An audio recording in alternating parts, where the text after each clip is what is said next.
नमस्कार, आप देख रहे हैं संस्कृति टीवी। पांडवों का अज्ञातवास समाप्त होने में कुछ समय शेष रह गया था। पांचों पांडव एवं द्रौपदी जंगल में छुपने का स्थान ढूंढ रहे थे। उधर शनिदेव की आकाश मंडल से पांडवों पर नजर पड़ी। शनिदेव के मन में विचार आया कि इन सब में बुद्धिमान कौन है, परीक्षा ली जाए। देव ने कई योजन दूरी में एक माया का महल बनाया। उस महल के 4 कोने थे, पूरब, पश्चिम, उत्तर, दक्षिण। अचानक भीम की नजर महल पर पड़ी और वे आकर्षित हो गए। भीम युधिष्ठिर से बोले, भैया मुझे महल देखना है। भाई ने कहा, जाओ।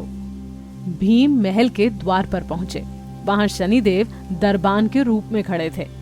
भीम ने कहा, मुझे महल देखना है। शनिदेव ने कहा, इस महल की कुछ शर्तें हैं।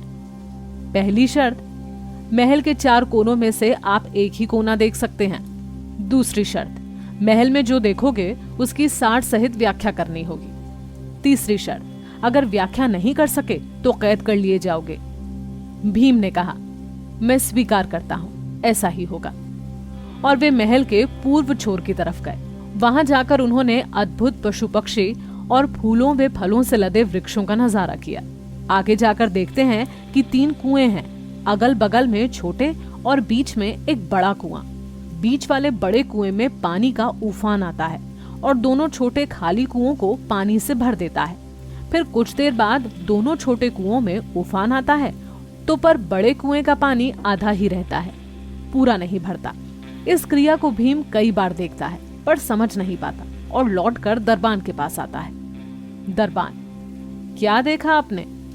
भीम, महाशय मैंने ऐसे पेड़ पौधे पशु पक्षी देखे जो मैंने पहले कभी नहीं देखे। एक बात समझ में नहीं आई, छोटे कुएं पानी से भर जाते हैं, बड़ा क्यों नहीं भर पाता, ये समझ में नहीं आया। दरबान बोला, आप शर्त के अनुसार बंदी हो गए हैं। और भीम को बंदी घर में बिठा दिया गया। अर्जुन आया और बोला, मुझे महल देखना है। दरबान ने शर्त बता दी और अर्जुन पश्चिम वाले छोर की तरफ चले गए। आगे जाकर अर्जुन क्या देखते हैं, एक खेत में 2 फसल उग रही थी। एक तरफ बाजरे की फसल, दूसरी तरफ मक्का की फसल। बाजरे के पौधे से मक्का निकल रही थी तथा मक्के के पौधे से बाजरी निकल रही थी। अजीब लगा, कुछ समझ नहीं आया, वापस द्वार पर आ गया। दरबान ने पूछा, क्या देखा? अर्जुन बोला, महाशय सब कुछ देखा पर बाजरा और मक्का की बात समझ में नहीं आई। देव ने कहा, शर्त के अनुसार आप बंदी हैं। नकुल आया, बोला, मुझे महल देखना है।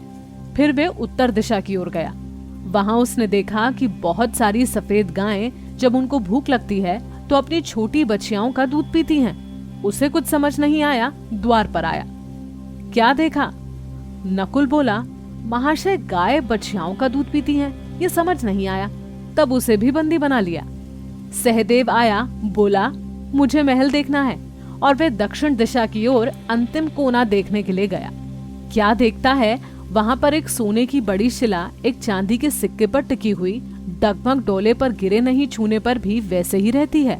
समझ नहीं आया, वे वापस द्वार पर आ गया और बोला, सोने की शिला की बात समझ में नहीं आई। तब वे भी बंदी हो गया।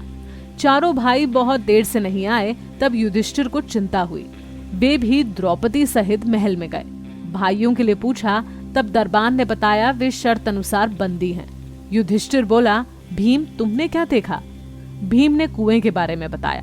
तब युधिष्ठिर ने कहा, ये कलयुग में होने वाला है। एक बाप 2 बेटों का पेट तो भर देगा, परंतु 2 बेटे मिलकर एक बाप का पेट नहीं भर पाएंगे।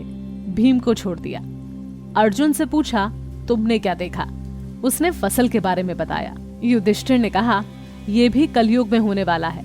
वंश परिवर्तन, अर्थात ब्राह्मण के घर बनिए की लड़की और बनिए के घर शूद्र की लड़की ब्याही जाएगी। अर्जुन भी छूट गया। नकुल से पूछा, तुमने क्या देखा? तब उसने गाय का वृत्तांत बताया। तब युधिष्ठिर ने कहा, कलयुग में माताएं अपनी बेटियों के घर में पलेंगी, बेटी का दाना खाएंगी और बेटे सेवा नहीं करेंगे। तब नकुल भी छूट गया। सहदेव से पूछा, तुमने क्या देखा? उसने सोने की शिला का वृत्तांत बताया। तब युधिष्ठिर बोले, कलयुग में पाप धर्म को दबाता रहेगा, परंतु धर्म फिर भी जिंदा रहेगा, खत्म नहीं होगा। चारों भाई मुक्त हुए।